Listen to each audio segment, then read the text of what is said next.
As we bid farewell to 2020, there are so many great things to look forward to in the new year. Joining me to discuss all the exciting things coming in 2021 is Crossan and Melicia Johnson.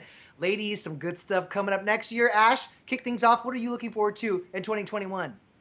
Yeah, hopefully. I'm looking forward to returning to the movie theater because we have a Yes. giant backlog of movies that we should have seen already that are going to get their releases next year. Black Widow, The Eternals, just to name a few. But then uh, recently, WB just announced that not only are they going to be releasing their movies in 2021, no more shuffling around, they're going to be releasing them simultaneously in theaters and on HBO Max, which means that we are 100% getting at least the WB movies next year. So we're going to be getting stuff like Godzilla vs. Kong, Mortal Kombat, In the Heights, Space Jam, A New Legacy, Wow. The Suicide Squad, Dune, and Matrix 4, just to name a few. So we're getting movies. Yeah. Movies are You know, back. I think that this just shows how much the movie industry has learned from this pandemic. They've learned that streaming these films works. You said that WB is going to release their films in theaters and also on HBO Max. I think that just speaks to what the statistics have shown, that some people would like to stay at home and watch the films. They can also get money that way. But also, of course, you have people like yourself, Ash, that are just dying to get back in the films, into the movie theaters. The reality actually is that the pandemic isn't going anywhere, and it's certainly, I think, going to be as far as us being able to see movies, it's going to be the same next year too. So I feel like Warner Brothers honestly did the right thing by making them available for people to stream so we could still watch them. True. You know what I mean? It's just like it's gonna be a minute. Trust me, I miss going to the movie theaters, like the whole experience. Okay, like literally them scanning my ticket, me getting my popcorn, me finding my seat in the dark because I'm always late. I miss all of that. You know what I mean? But there's still a pandemic going on, and so I'd rather be able to watch it when it's supposed to release in the comfort of my home and my sweats. You know what I'm saying? True. Same. Same here. Contingency plan, yes. I'll take it. One of the things that I'm looking forward to next year, the weekend is set to headline the halftime show. And if you've seen his live performances at a few of the award shows this past year, like the Video Music Awards, like the American Music Awards, this guy knows how to put on a show. I've seen him at Coachella twice. Like this, he brings it. It's a dynamic performance with such an amazing voice. And when you get a gig like Super Bowl, all the coin goes into this, all your time, energy goes into this performance because it's career making, and so I can't wait to see what he pulls out. The question is like, do we think it'll just be the weekend, or will he have some surprise guests? I think surprise guests, I'm looking forward to seeing his face, his handsome face. Can we let go of the bandages and the scars the weekend? I'm all for allegedly what his purpose is behind doing it, but I want to see something different, and I'm sure he's going to switch it up. It's a new year. Maybe he'll bring us something interesting and new.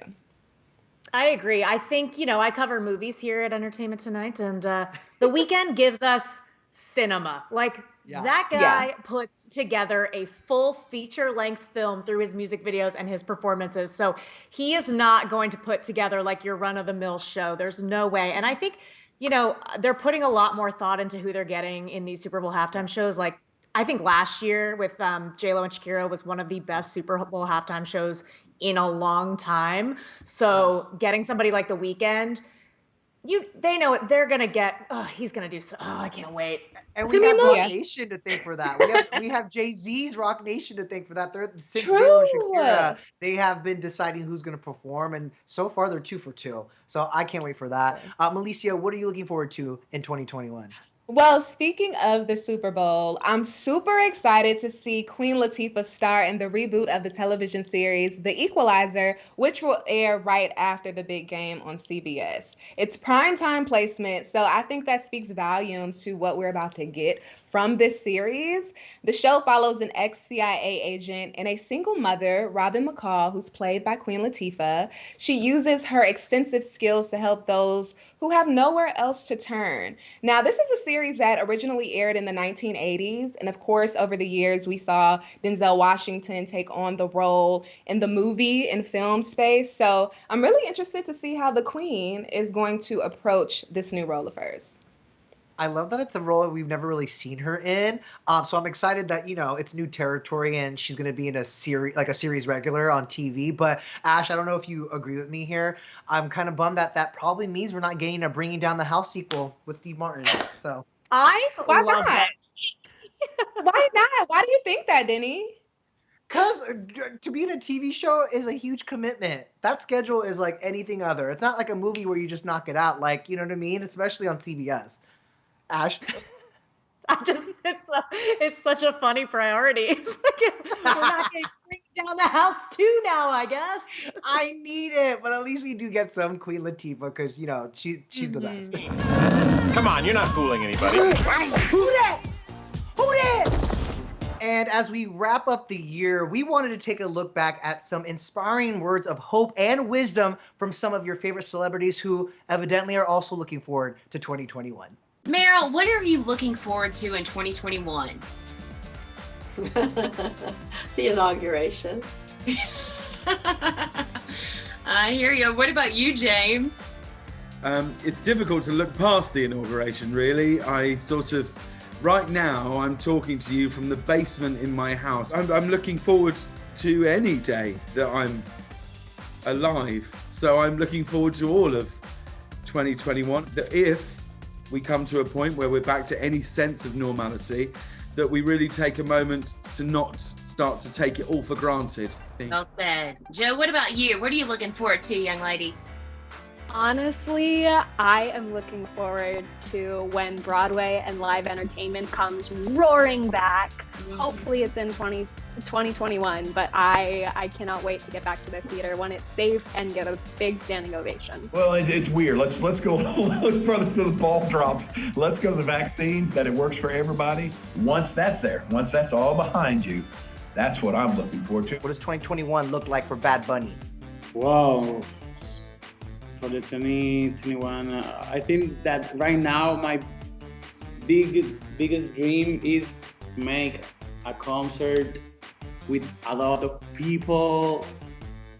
That's the only thing that I want, I know that it's hard, but I don't know. That's my only goal right now, really. 2020 has been really challenging, but I will say there have been some discoveries in 2020. A lot of us have been forced to prioritize the relationships and the parts of life that really matter to us. And I'm looking forward to bringing some of that wisdom into 2021 with me.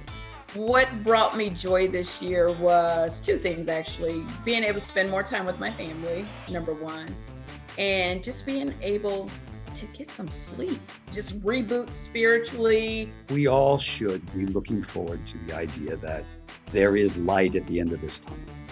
There is. Probably by late spring, early summer, we'll be getting a lot more people vaccinated than just the essential workers who've been amazing. You just want everybody to hang in there and it's tough and it's brutal and all of those things, and it's tough on the economy and it's all of that. And the government should help out for everyone who's having a difficult time. We're close, and when we're there, we're gonna, we'll be able to be in the same room again, and which would be fantastic. 2020 has been a tough year. What do you wish for all of us for 2021?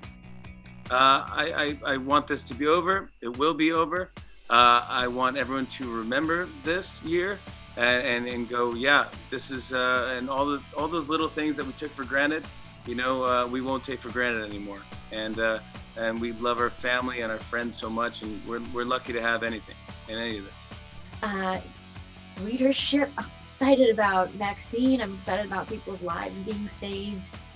I'm excited about people being able to really just relax into a semblance of safety again. I really think that things are going to change for the better. I'm very positive about it. Well, I have my son, Gary Lee. So he, right before the pandemic, he came to permanently live with us, and he is an amazing young man, a little boy. I think Gary coming to live with us and become one of our crazy family is probably hands down the best thing. This whole year is like a blur for all of us, that I'm like, I don't even know if I'm allowed to have hopes and dreams in 2021 because they were all just canceled in 2020.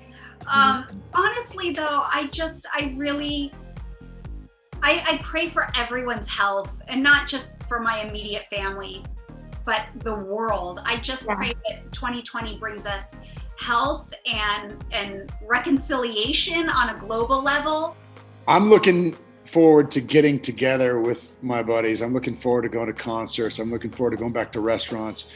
It's right around the corner. You know, this has been a trying year for everybody. And, you know, for me, it's been an opportunity to sort of reboot. And, you know, I'm looking forward to 2021. C'est la vie 2020. Well, you know, we made it this far, so hopefully there is some advice there that we can all cling on to get us through until next year. Until then, Ash, Melicia, thank you so much for joining us.